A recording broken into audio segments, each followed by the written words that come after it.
Well, Tin, at great personal risk and expense, we did an experiment. Yes, what was that we did, Norm? We decided to compare a cruise to an all-inclusive land-based vacation. And that's what we did. So where did we go, Tin? We jumped on a plane and we went to Punta Cana in Dominican Republic. So we stayed at the TRS Turquesa. You might have seen some of our videos about that previously.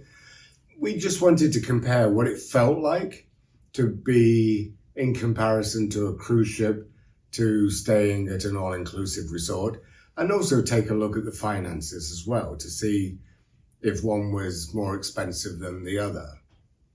So what did we find, Tin? Well, I think the first thing, Norm, is it was so easy to get there. We got on a plane that was so near to home, and within 4 hours we had arrived there. The nice thing about the all-inclusive was that we didn't have to make flight reservations once we booked a cruise. We just basically we found Air Transat, flew from a airport that was relatively close to us, direct to the Dominican Republic.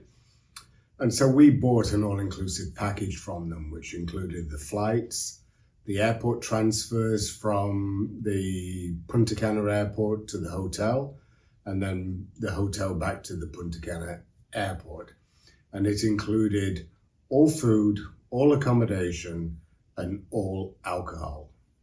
So basically it was a one-stop shop, wasn't it, Norm? We paid the price and they took care of everything. Yeah, so it takes a lot of pressure away from getting all the different things booked. You just pay your money and there it happens. So we were very pleased to try out London, Ontario Airport, which we'd never flown out of. And it was a super experience. There's virtually nobody in the airport because there's so few flights. It was very quiet, wasn't it? I mean, we're just used to going from Toronto, which is packed. So this was a whole different experience for us. And what was great was we took the car and we parked literally, about 30 feet away from the airport. Yeah. It was great. So let's take a look at what's involved with cruising. So we have friends and they budget $100 per day for a cruise, and that's normally an inside cabin. We like to have a balcony, so we're nearer 150 to 200 a day. So if we went on some math, which I'm not very good at, 7 days at 200 a day, $1,400 each for the cruise. Yeah. Then you have to get there. So you got flights. Yeah, and for us, for example, if we're taking a cruise out of Florida, we could probably get a return flight for around $400 to $500. So we would add that onto the price for the cruise. So we're at $1,800 now. The other thing about us cruising is we nearly are always doing it in wintertime because we like to get away from the snow and cold in Canada. So we always book a hotel the night before the cruise goes at the cruise port.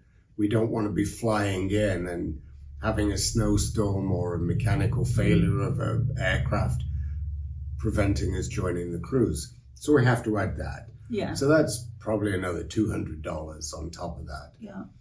So to give you and then transfers will be extra. So to give you an example, the all-inclusive vacation that we took from Air Transat to the TRS Turquesa Hotel was $1,999. We'll call it $2,000 each. Yeah, to round it off.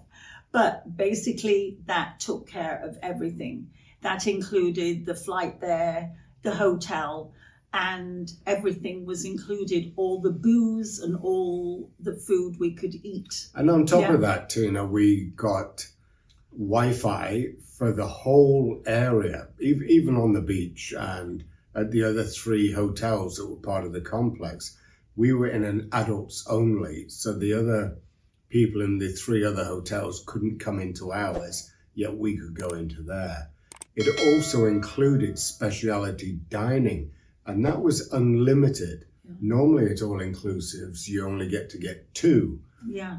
And the other thing we're starting to see now is when we've been booking cruises, I don't know what your experience is, but if we want specialty dining, which we have to pay for, and you go on and book, maybe 2 months in advance, all the specialty dining are all booked up. Yeah, that is becoming very strange, isn't it? We're finding that more and more that, and we're hearing from other people too, where you want to try and book a particular restaurant and you can't even get booked for the whole of the time you're on the cruise. So a lot of these cruise ships are being fully booked to their dining and their tours as well. All the popular tours get sold out. Whereas we didn't have that at the all-inclusive. We No. could go to as many a la carte restaurants as we wanted.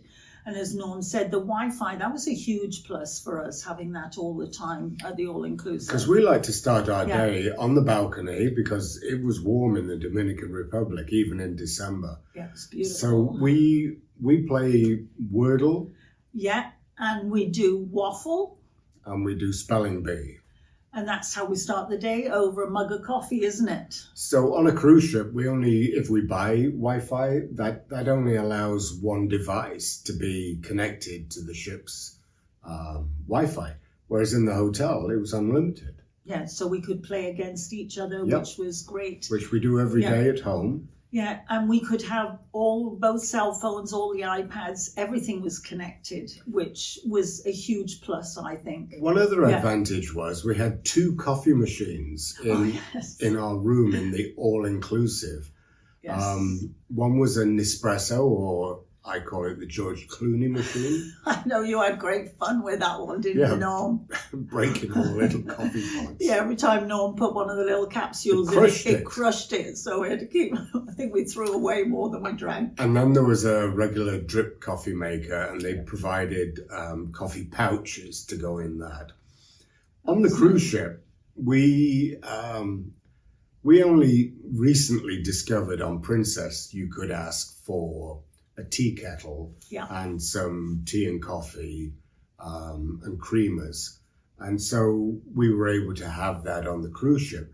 But up until that last cruise, and that was in October, we never had tea or coffee making facilities on a cruise ship. We would have to go to the buffet or go to the cafe and buy a coffee. Yeah, and that was a big plus too, being able to have coffee actually in your room.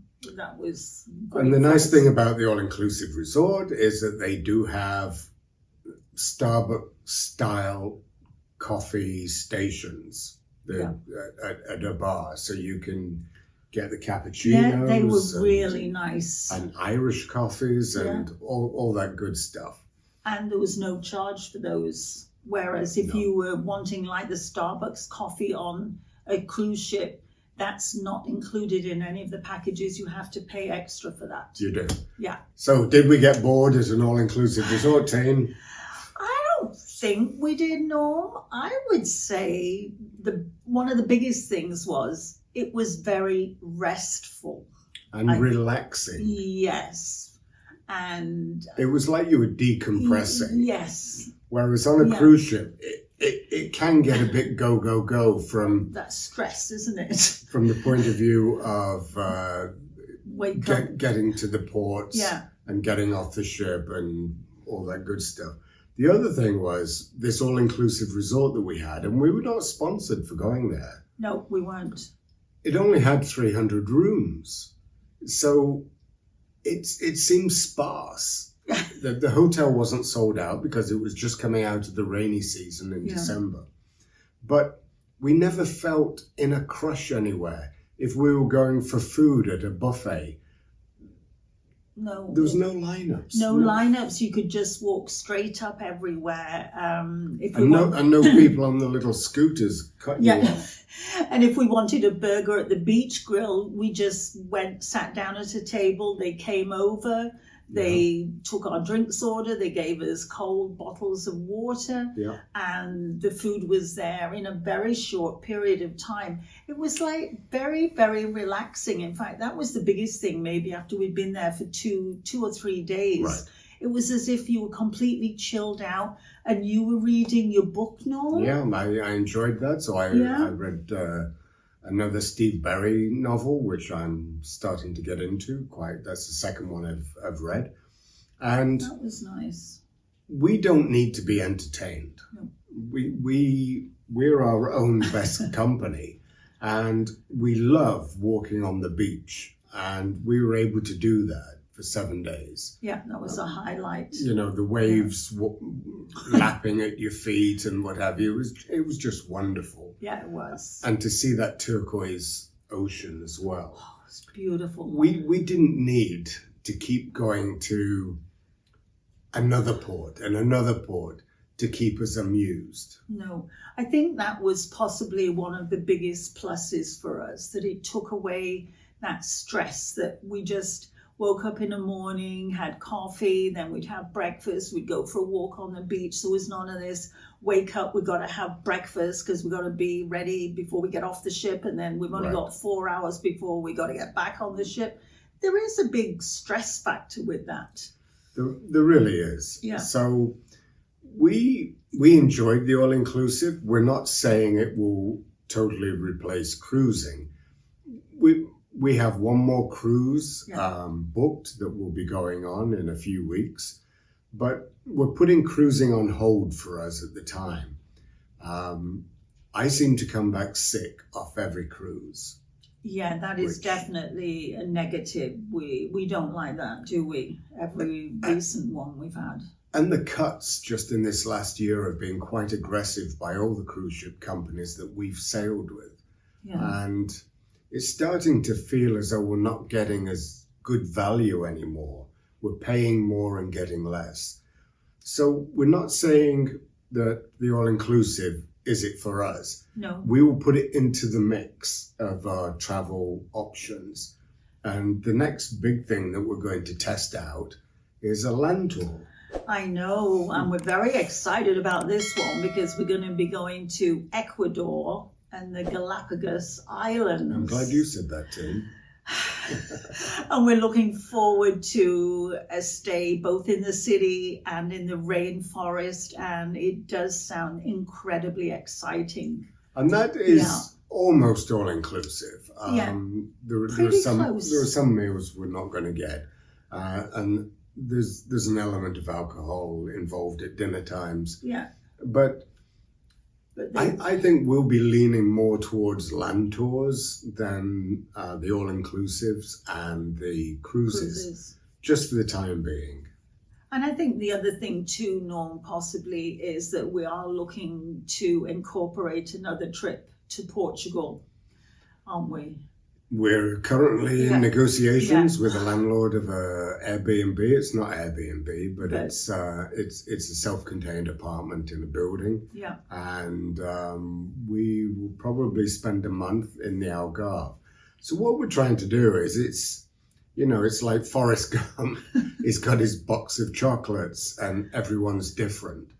And I think that's what we're trying to do with travel. I think so. We're just looking, and we're not closing our eyes at different things. We're trying to say, let's try this and see if it's an option to come into our travel mix. And kind of that's where we are at the moment. Yeah, I think we're broadening our travel mix so that we will have different experiences. Because don't forget, we're in the go-go years. Yeah. We're all in it together. Although we can see on the distant horizon, it may be go slow. So we would encourage you to get out and travel, especially if you're just entering retirement, you're young in retirement. Use your good health. And whether you want to do cruising or any other option, just go out and do it. And I think the main thing is not to write something off or say, oh, I'm not going to do that because I've heard such bad things about it. Yeah. You can't make a comment on something until you've actually done it. And I think that was the same with the all-inclusives, that we'd heard comments, some were good, some were bad, and we thought, well, why don't we do one? We actually hadn't done an all-inclusive. Well, could you imagine this scenario? Fly to Dominican Republic, go to Punta Cana, enjoy Bavaro Beach in an all-inclusive resort, and it has an Indian restaurant.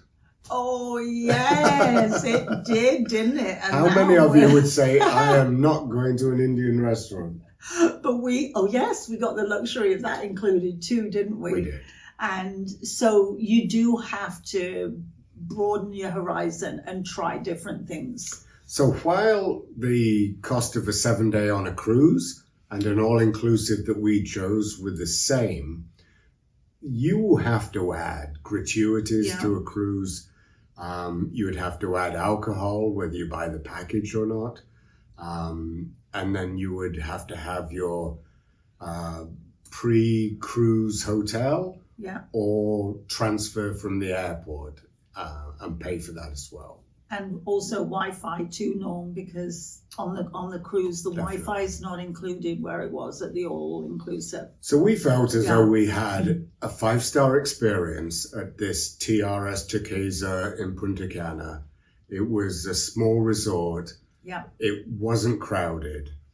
And we felt that we got better value for money with that than we did from the cruise in October with the Regal Princess. I think that's a great sort of way of just saying it, Norm. Yeah.